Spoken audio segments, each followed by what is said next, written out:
you introduced me to the stock market. It was a bit. I was a bit hesitant.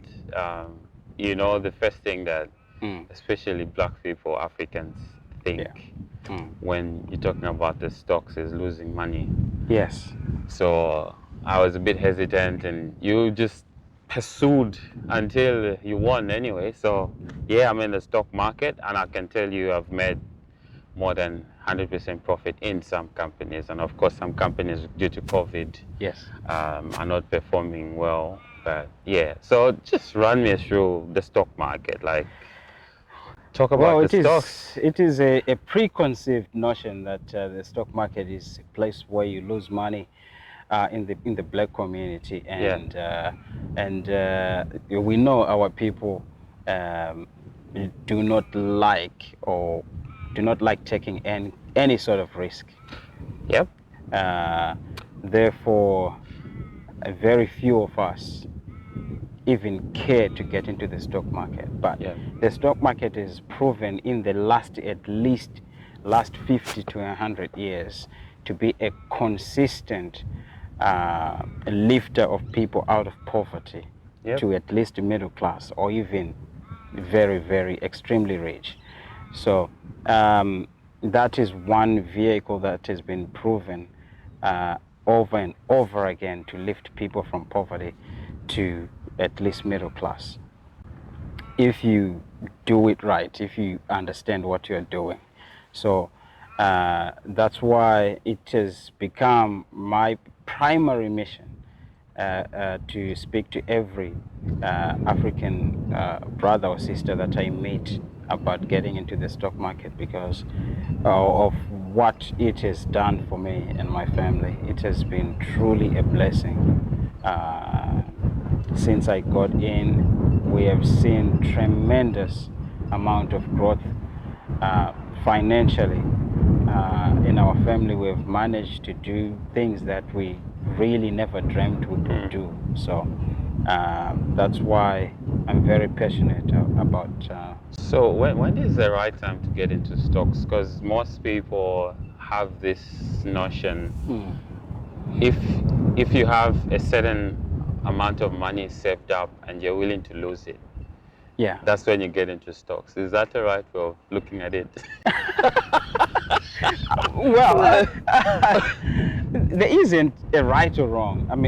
But the bottom line, really, getting into the stock market is, or not just the stock market, investing in general, is that you invest the money that you're willing to lose. So the answer to the right time, any time is the right time, really, because companies grow Yep. at different rates.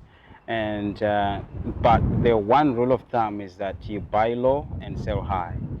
So Okay. it's you do your due diligence, you check your charts, you check your financials, you get to know the company, get to know who's running the company, and all those things. But um, the the the one thing that is very consistent and that I've seen in a few people that I've introduced in this is that they tend to panic when the company goes down, or let's say it goes down 5, 10, 15, sometimes even 40%, Yeah. and they panic sell.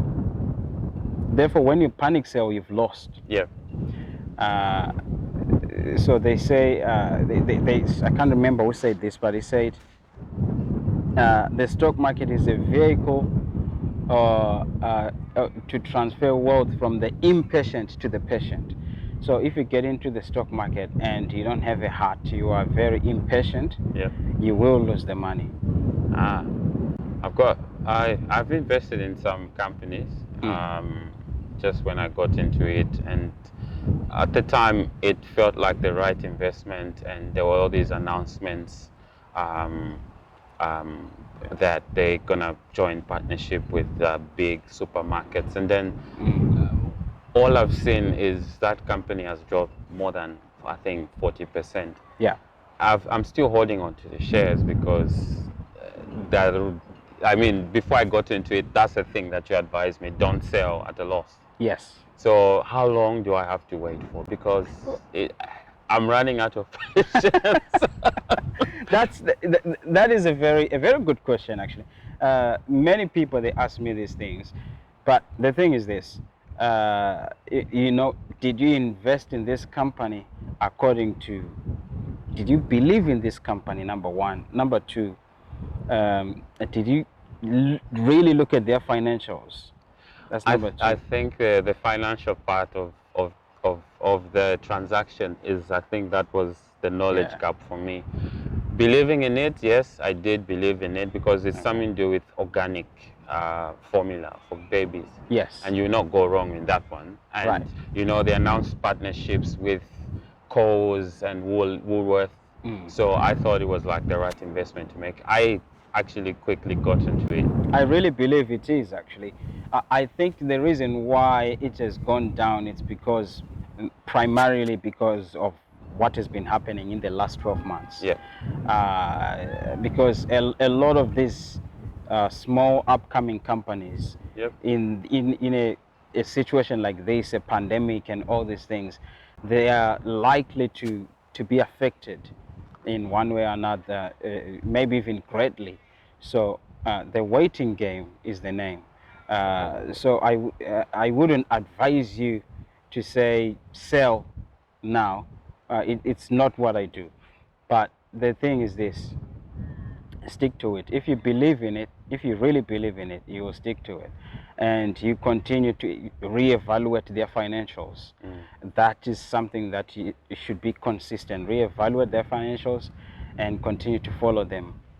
What they're doing, where they are at with their acquisitions and things like that. So tell us or tell me, Mm. like, if you don't mind sharing about your own personal story, how did you get into the stock market? Yes. And um, how, I don't know, if you want you can talk about the numbers, but Okay. tell us, give us more insight on what's happening in terms of the stock market, where you started, Mm. what you have achieved. All right.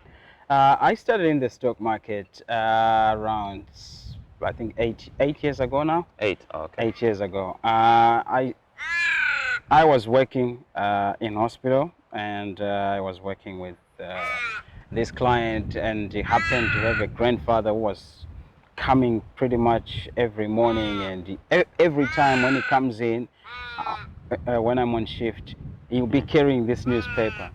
Mm. And I started really to look at this man. Does he just read the news, or there is something specific that he reads? Yeah. So I started asking questions, and I was looking at, and he was always looking on the business side Yep. of the paper. And I started asking him questions. What exactly are you looking at? I remember after 6 weeks, he came in and he said to me, "You've been so interested in what I'm doing. Uh, I'll be reading about the stocks. Do you know what it is?" I'm like, "Yeah, I've heard about it." And it's like, "Yeah. So, are you interested in learning about it or anything?" I said, "Of course, I'm interested. That's why I've been bothering you for, Yeah. 6 weeks." And it's like, okay. He set me down, and we sat down. I think we sat down for like close to an hour. And he was telling me that he's quite old. He's in his maybe late 60s or something. He's like, many young people, you can invest, in these startups or young, companies and Yeah. riskier companies. But for him, he was saying, I only invest in blue chip stocks because Yep. you only invest for dividends and things like that. And In what do you call that stocks again? Hmm? Blue? blue chip Oh, blue blue chip chip. stock. Yeah, blue Just chip stocks. might be a Yeah, bit for example, the unex- big four banks, Oh, okay. So the big companies, the big companies. big Yeah, stocks. Yeah. big stocks. Yep. Yeah, big cap, the Keep, yeah. caps as well. Yeah. Yep. um, and I didn't know what a blue chip was as well. Ah, I'm I just asked learning him, it so now. Yeah. what is a blue chip? He said, oh, the blue chip is like, for example, the big four banks, the companies that pay dividends mainly, the Yeah. on a consistent basis. Say, okay, cool. And from that day, I became absolutely obsessed with the, I would watch YouTube videos, I would research about stocks, and I became absolutely obsessed. For a few months from then, I think I began to really start to invest after about 2 months from that day, From that conversation. from that conversation, and I had a pretty good idea on what I wanted to achieve. Yeah. I had set my goals that, okay, this is what I'm going to do, this is the money that I'm going to start with, and all those things. So I started with $500. My Yep. first investment was $500, and then the week after That's was how we start. We all start at 5. exactly. I Yeah, mean, yeah. I didn't have anybody, being an international student as well. Yeah. I proceeded. I invested in that $500, and the following week, I then spoke to a friend of mine. I said, "Man, there's this thing, the stock market and everything." It's like, man, I do have some money, but I wouldn't get into stocks, man. I wouldn't get into stocks. I said, okay, do you mind to give me that money? I invest in stocks, then I can give you in the next, I think I said next few weeks or something. Yeah.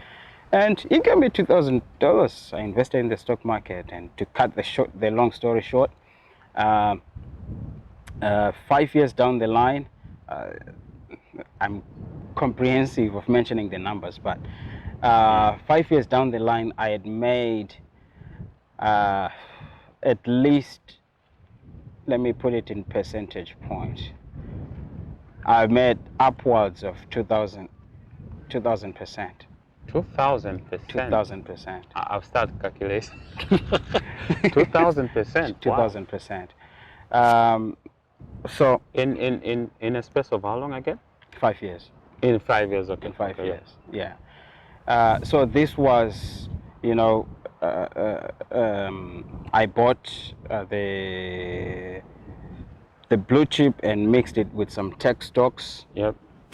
So I was, reinvesting every quarter and something like that. So reinvesting is also, that's the key to growing. That's the key your to growing your portfolio. Yes. portfolio, okay. So you reinvest, you get paid dividends. You reinvest your dividends, and if possible, like many of us, we work shifts and stuff like that. If you can invest at least, every fortnight, you put $500 in your portfolio, or if you can't manage every fortnight, make it a point that at least every month you put $500, you invest $500 in a certain stock. Or if you don't want to do that, there is another one, Comsec Pocket. You can use Comsec Pocket, where you can invest, I think the minimum is around $25.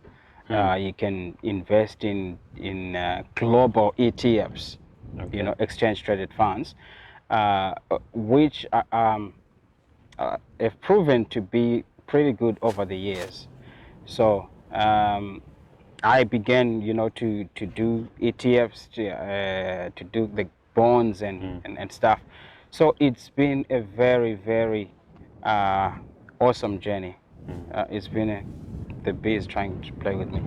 It's been a really, really awesome journey, and it has inspired me to talk about this thing to my fellow Africans, that we do not have to suffer with something that has got a solution. Yeah. So in terms of the platforms you invest in, let's say someone wants to get started on the share, where can they start from? You can start with Comsec, or you can start with SelfWealth. SelfWealth, their fees are cheaper. They are cheaper on their fees. So I'd say you can use SelfWealth, but SelfWealth, is it an international platform or is it an Australian platform? it's an Australian platform. SelfWealth, yes. Which international platform would you recommend? International platform, you can either use Robinhood. Robinhood? Yeah, you can use Robinhood, or you can use IG, or even Comsec has got an international side as well. So you can invest in international stocks via Comsec. Oh, okay. Yeah. That's interesting. I didn't even know that. That's very interesting to know. Yeah. So how is it, how user friendly is it?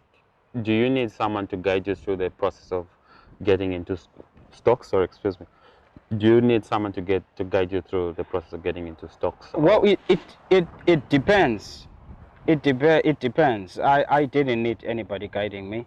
yeah, I asked him, you know, where do I start? And just told me, look up ComSec. Do you have a Commonwealth account? I said yes. It's okay. Just, you know, go to ComSec. I went to ComSec and just followed the prompts, yep. and there I was. And I watched a whole lot of YouTube videos. I think I watched YouTube, hundreds of YouTube videos. Dr. YouTube, Dr. YouTube. and Professor So, Google. oh yes, yes, YouTube has proven to be very, very profitable That's good. for me because I learned pretty much everything that I'm saying right now. You know, over 80% of it I learned it on YouTube. That's good. Yeah. Good stuff.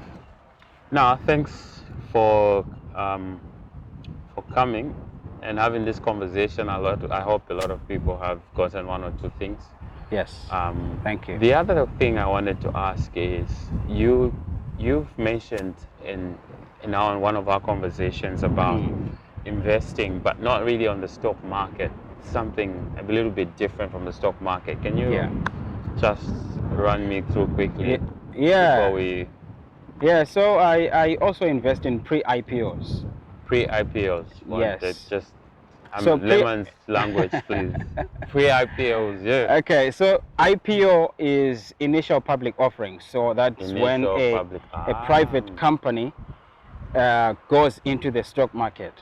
Okay. Yes, that's the IPO stage. So the pre-IPO is a private company that is not yet being traded on the stock market. So these opportunities were very, very limited to a very uber wealthy rich people until I think until 2015, I think 2014, 2015, when Barack Obama introduced it. I think it was called the Jobs Act. Yep. The Jobs Act, which was a where he opened up that market to people like us who don't have the mega wealth to invest in this company. So now there are multiple platforms where you can find some of the biggest, you know, and some of the amazing startups that you can invest in as little as $100. Oh, really? Yes. So how much profit are we talking about when? Well, you... pre-IPOs have proven to be very profitable. I mean, we can give examples of, you know, Facebook. Yeah. Facebook, I think when it was on pre-IPO, I can't remember the numbers exactly, but from pre-IPO to the IPO day, I think it was upwards of 900%. Wow, that's pretty good. Yeah. What are the stocks pre-IPOs risks? Compare the two risks. Which one has got greater risk? Pre-IPOs are very risky. They're very risky because with pre-IPOs, you can invest and the company can go bust. Like investing in any startup, there's no guarantee of success. So that's why before it was closed to ordinary people without a lot of money, because if you lose that the little money that you have, literally we've taken the shirt off your back. Yeah. So that's why it was closed off for ordinary people. But I guess with as little as $100, or you know, we can start to get a piece of that heaven. And another thing is it takes time to actually realize your profit. And another risk is when you invest in pre-IPOs, your money is not liquid, is illiquid. So you cannot sell your stocks and then get out of it. Is pretty much when you get into it, there's a few exit points depending on the company that you're investing in. So, just a quick one before we go. So, if there are a couple of individuals interested in getting into the stock market, and then they want a bit of your time to sort of just sit them down and run them through the process, Yeah. is this something that you're able to provide as a service? Well, I haven't really thought of that. I haven't really thought of providing it as a service per Yep. se. But I am very free. I'm very free to talk about these things. I'm passionate about it. I'm very.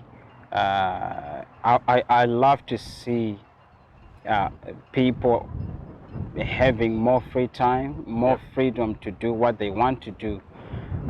So in terms of being free financially, so being financially free. So yes, it's something that I can consider. It's something that I can consider. That's a business opportunity there, my friend. Any last thing you want to talk about before we say bye? Well, I guess here's an opportunity to change your life, an opportunity to do something really amazing with your life, to do something that our grandparents, our parents, our great-grandparents didn't have an opportunity to do. So jump in, look up investing, especially the stock market, the IPOs and pre-IPOs. If you need any help, surely you can get in touch with us. I'm sure you put some links or We'll something put a there. link, we'll put some details there, get in touch, and then, yeah. Yes, We'll- and just a disclaimer there, I'm not a financial advisor. I'm not certified to be a financial advisor. So if you invest, you're investing at your own risk. Yeah, just to be clear, you have got a financial background, but you're just not Australian certified. That's Yeah. true. Don't, Yes. thanks for coming, Talent. Yeah. It's my pleasure. It's my pleasure. Looking It's forward been, to our next conversation. Not sure what the absolutely. topic will be about, but Jubilee. Well, it could be a continuation of this, or it could Yeah. be anything really, because I'm very passionate about a few things, man, especially geopolitics and stuff like that. So Yeah. I'm very, and my views are not popular. Ah. I'll just put that there. Thanks, mate. You're welcome, bro.